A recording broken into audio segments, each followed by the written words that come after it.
Chama cha Demokrasia na Maendeleo Chadema bado kimeendelea kuwa na mwiba mchungu sana, ambapo kupitia kwa katibu mkuu wake Bwana John Mnyika leo jana Aprili 2 mwaka 2025 kimetangaza kutengua uteuzi wa Bwana Julius Mwita aliyekuwa katibu wa sekretarieti wa Chadema.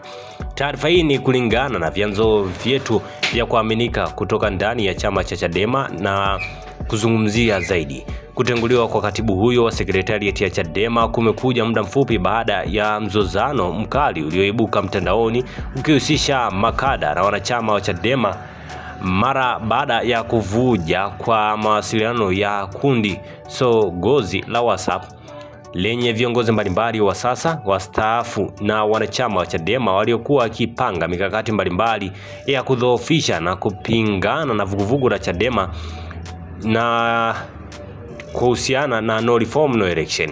Katika wingi wa ujumbe wao mfupi uliopigwa picha screenshot na kusambazwa kwenye mtandao wa X, na kile kinachotajwa kama huenda ndio ikawa sababu ya kuenguliwa kwake Mwita inaonekana ikieleza kuwa iko hivi: wakuu, ni bora kwenda kwenye kikao kinachoitishwa na chama kikihusisha wanaotaka kuwania ubunge. Tutafute na watu wengine ambao wanaweza kufanya interview, mahojiano na media, vyombo vya habari na kutoa maoni tofauti. Sasa tutawakimbia mpaka lini? Na ni wapi na kwa namna gani tunaonyesha kuwa hatuwaungi mkono?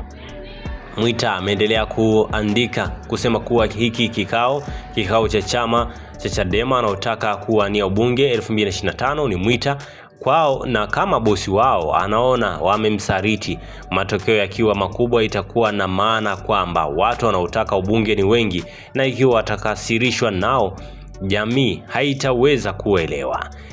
Ukiwaacha watakutukana na watu wachache. Hisia itakayojengwa ni kuwa watu wameendelea na wameeleza na kuunga mkono reform no election. Hii itajenga tafsiri kuwa ni ujinga wao wamekubalika kwa kila mwanachama wa Chadema, na ndio maana hakuna anautaka ubunge, wameandika Mwita kwenye uchaguzi na kwenye moja ya ujumbe wake aliyopiga picha na kusambaza mtandaoni.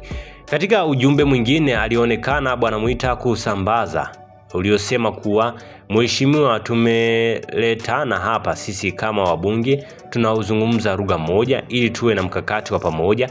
Lengo ni kuangalia tufikapo 55 karibu, na leteni majina ya wengine tunaoelewana, tunaopinga no reform no election.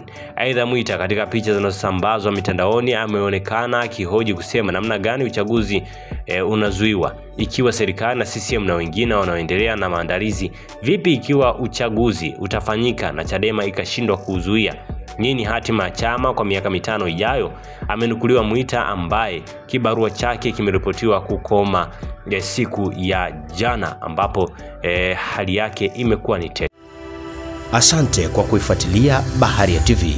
Usisahau kulike, kusubscribe, kucomment na kushare.